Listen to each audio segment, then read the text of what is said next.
Break के बाद आपका बहुत बहुत स्वागत है। आइए हम अपने दोनों मेहमानों से फिर से पूछते हैं और जानने की कोशिश करते हैं कि आखिर दोनों राज्यों में सरकार कैसे बनेगी।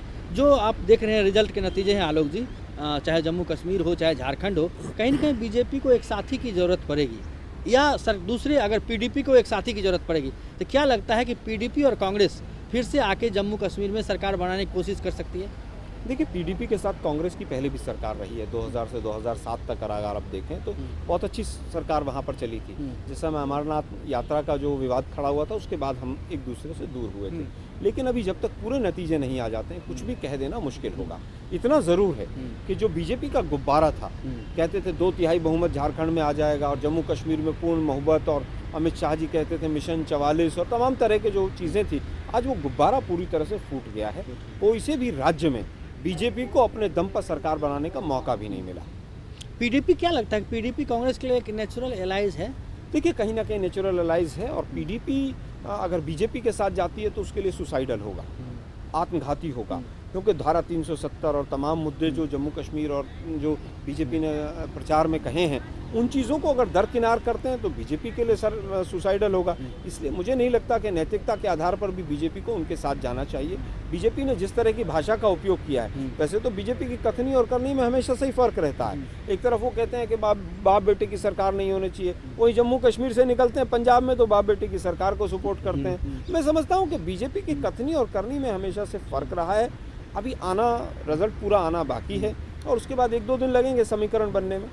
देवेंद्र जी, प्रधानमंत्री नरेंद्र मोदी की सभा हो चाहे बीजेपी की जो भी सभा हुई जम्मू कश्मीर में, उसमें वो उन्होंने दोनों पार्टियों को निशाना बनाया, चाहे नेशनल कॉन्फ्रेंस हो और पीडीपी हो। तो ऐसे में क्या लगता है कि दोनों में से कौन करीब जा सकता है? देखिए, JNK में तो सरकार बनाने का इंडिकेशन आ चुका है।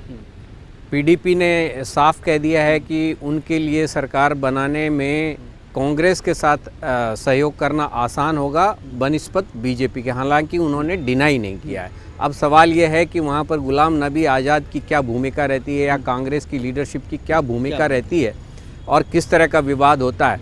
लेकिन एक पक्ष ये भी उसका बताया जा रहा है कि पीडीपी अब नए सिरे से इस प्लान पे सोच रही है, क्योंकि बीजेपी के साथ उनकी पहले से चुनाव से पहले बातचीत चल रही थी।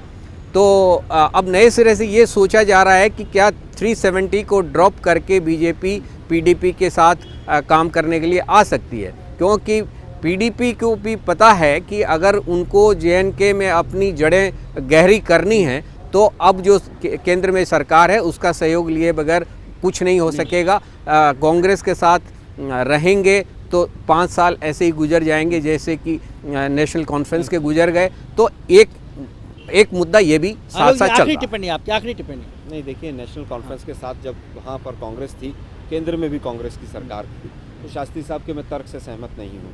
और जिस समय हम पीडीपी के साथ जम्मू कश्मीर में थे, उस समय अटल जी की सरकार केंद्र में थी, और अटल जी की सरकार ने भी केंद्र में होते हुए जम्मू कश्मीर को जो सहायता दी जानी चाहिए थी वो पूरी सहायता दी थी। ये सब जितने तर्क हैं ये मैं समझता हूँ आधारहीन है।